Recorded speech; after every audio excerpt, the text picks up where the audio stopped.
joined here by Nashua Police Chief Kevin Rourke, and we're just here to provide a few updates on our investigation into the tragic shooting that took place last night here in Nashua at Sky Meadow Country Club. I want to start by just saying that our hearts go out to the victims in this case, most importantly, Robert DeCesar and his family and loved ones. Mr. DeCesar was just having dinner with his family at the country club, and his life was tragically taken. So our hearts go out to him and his family. Our hearts go out to the other victims at the event. I just want to provide a little detail there. We had 2 other gunshot victims, as we put in our release earlier. One of those victims was an employee of the restaurant. One of those victims was a patron. We had 4 other individuals suffer non-gunshot wounds. Those 4 individuals were all patrons. Now, the investigation is in the early stages, so it is possible that we may learn of other individuals who suffered wounds as they were trying to leave the club and get out of there. But at this point, that's what we know. We have the deceased, we have 2 other gunshot victims, and we have 4 non-gunshot wounds. Thanks to the quick action of law enforcement and some quick and selfless actions of patrons in the restaurant, this ended up being a fairly contained event. It lasted well under a minute, and it was not nearly as tragic as it could have been. So I want to commend Nashua PD and all of the first responders who were quick to the scene. I want to extend my heartfelt gratitude to the patrons in the restaurant who acted selflessly and quickly with more care for their fellow citizens than for themselves to help keep this a contained event and minimize this tragedy as much as it could. This is still a very tragic event, but it could have been much worse. I want to talk a little bit about our suspect and now defendant, Hunter Nadeau, 23 years old.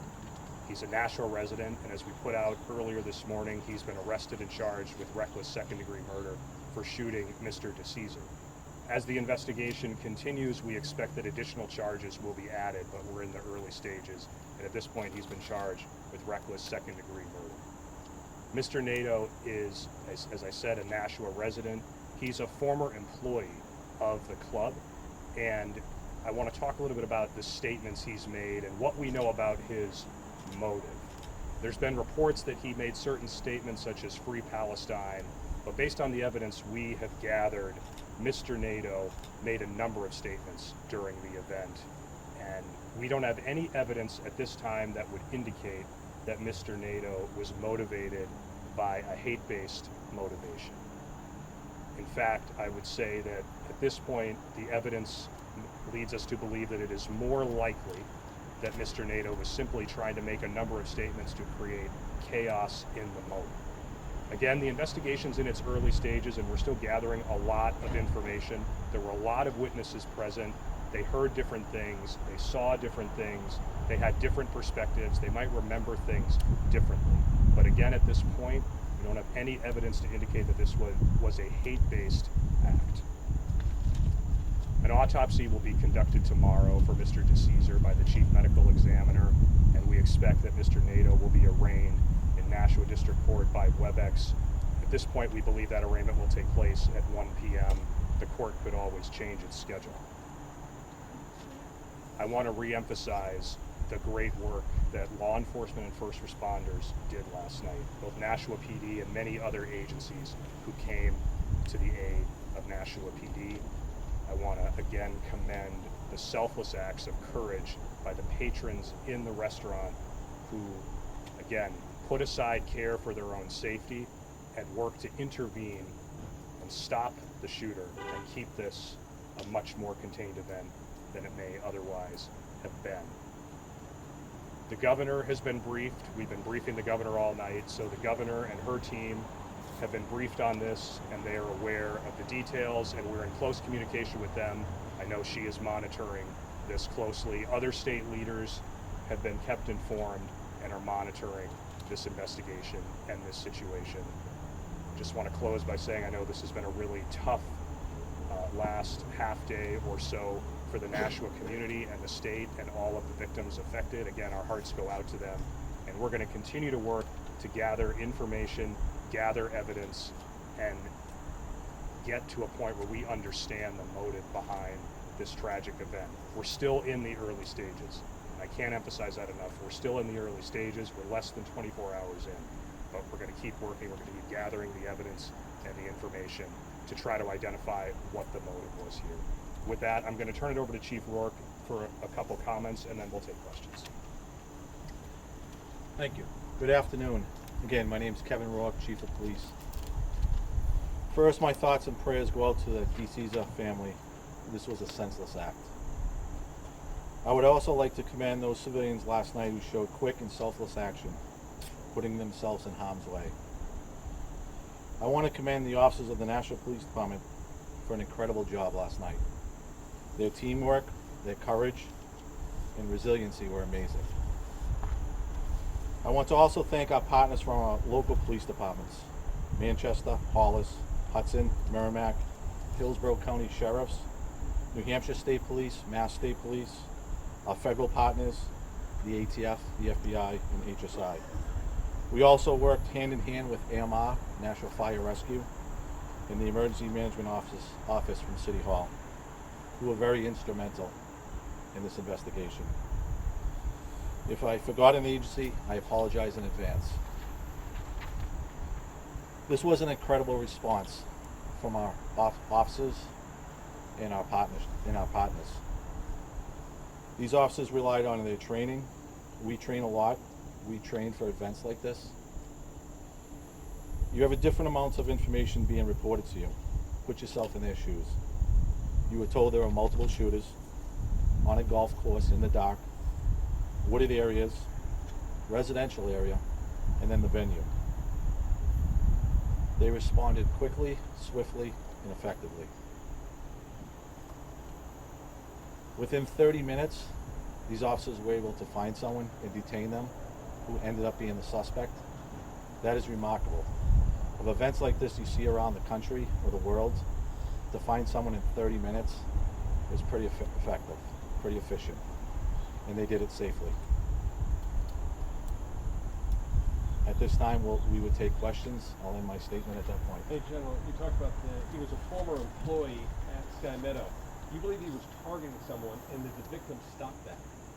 We're not prepared to comment on that at this point. Again, we're trying to gather evidence and information related to motive, but the fact that he was a former employee is something we want to look further into. Was he fired recently? He hadn't worked there for about a year. I'm not familiar with his employment status when he left. The employee that was injured with the gunshot, can you go into more detail about his title at the restaurant? Was he a manager? I'm not going to go into more detail on that at this time.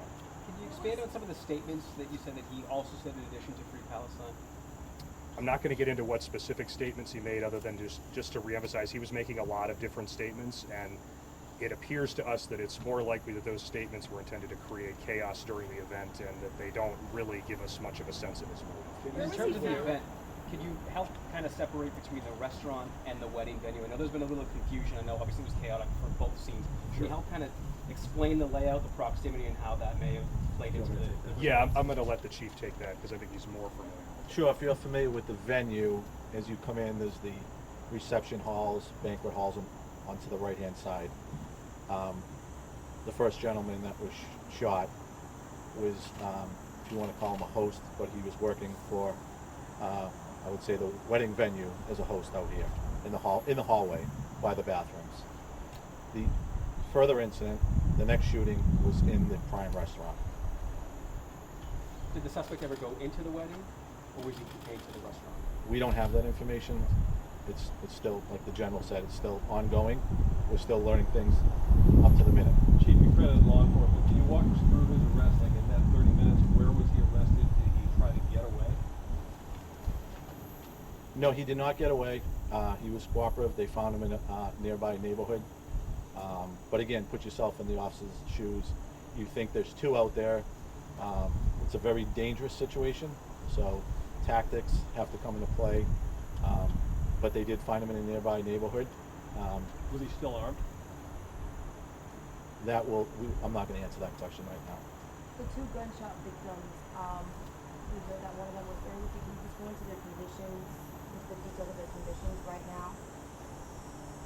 One of them is at Mass General, and they are critical but stable. One of them was irritated. Yes, ma'am.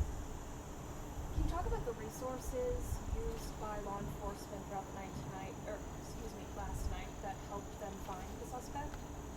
Sure, there was many resources, Mass State Police, New Hampshire State Police, our own units, our own specialty units, the drone unit, those things were up in the air pretty quickly.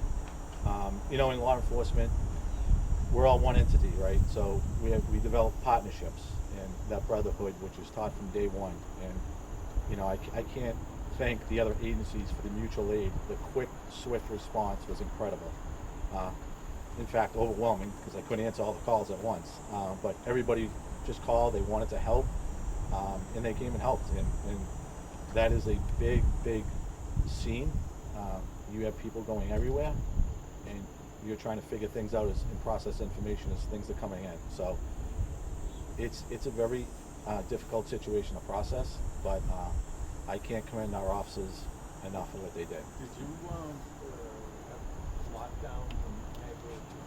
A lot of people, especially elderly, live in the Huntington Michael Place, and not to mention Sky Meadow. Were they placed in lockdown briefly? They were not, and like I said, I guess you can call it controlled chaos at that point, and the quick response of once we were able to figure out there was one shooter, and we had detained one, I didn't feel it was necessary to do that, and plus you're dealing with all the injuries, the witnesses at the scene, and then where we put them up at National Fire Rescue on Spitbrook Road, so you got to get a lot of assets in there and a lot of people in there. How we think long his was he political inside the beliefs- restaurant, inside the venue, and did he engage with anybody as he left? That I don't know. We're You don't still know how long he was inside? I don't know. Where did the initial confusion come from about two shooters? Was it through 911 calls? I don't know. I know that was put out there, and we're dealing with information, and you got to discard the erroneous information and then the facts, right? So we're trying to get to the facts. Through video pretty quickly. Yes. What was just mentioned. Was NATO familiar with National PD and vice versa? Was he on kind of, did you know who he was? Had you had any dealings with him in the past? That I don't know, sir. I don't know. He had Do you no think his record? political beliefs played a part in this? Again, we're still gathering evidence and information related to his motive. We don't think the statements he made lead us to any particular motive, but again, we're in the early stages. So depending on what we learn as we look at the evidence, look at the info, we may change our determination. Do you know how many people were in the restaurant, the wedding? How big of a wedding was it? I don't know at this time. We are working on getting people back their property that was left at the wedding, so we're looking to get the list of the wedding, so I think we would find out then. Information that I have right now, I don't know how many. The weapon was a handgun, correct, that he had, the suspect had? Yes.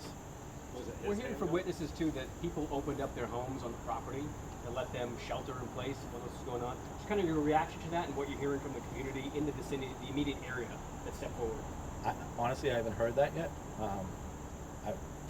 It's a great community. That is a great area, so I wouldn't be surprised if that's true. So, but firsthand, I don't know that for sure. Did he have a license for the firearm? As far as ownership and license of the firearm, that's information we're not going to get into at this point, and it's part of the evidence that we're still gathering. Can you please tell us about the other victims? You said 4 other people were somehow hurt. Can you tell us more about those folks? Yeah, the 4 others that we're aware of, that when we think we know, it's 4. That non-gunshot wounds, and those were suffered in the course of either getting away from the event or in the intervention with the shooter. We don't expect that those are going to be life-threatening injuries, but again, it's early, and we can't get into the details of their medical treatment. Are the 2 who were shot both at the hospital right now, and are they expected to survive? We can't get into prognosis on that right now. As the chief said, the employee who was shot was airlifted to a hospital in Massachusetts and is in critical but stable condition. The other gunshot victim, we don't have the details on at this point. Do you know how he left the country club? Was he chased down? Did he run out of his own? We don't have all the specifics on that. We also don't want to get into that. Like I said earlier, the event itself was well under a minute, but after he left the area of the event, those details we're still looking to firm up. Chief, can you just let people know, 'cause a lot of people are watching this live, what to do if they were in the restaurant or in the wedding and their cards are there, their belongings are there, et cetera? We are posting stuff on Twitter. We will keep you updated once we can get them their stuff. We want to get them their stuff, so the venue can go on. We will keep you, the public, informed of getting their property back to them, Still an active crime scene for the rest of the day. as far as I know. And is state police major crime involved, or are you guys processing? National Police Department in conjunction with the Attorney General's office. FBI still involved? I know you thank your federal partner. Yes. Are they still involved? No. I mean, they're always, we have partnerships with them, so they're always available. Are they here today? No. All right. Well, thank you all. We will provide more information once we have it available. Thank you.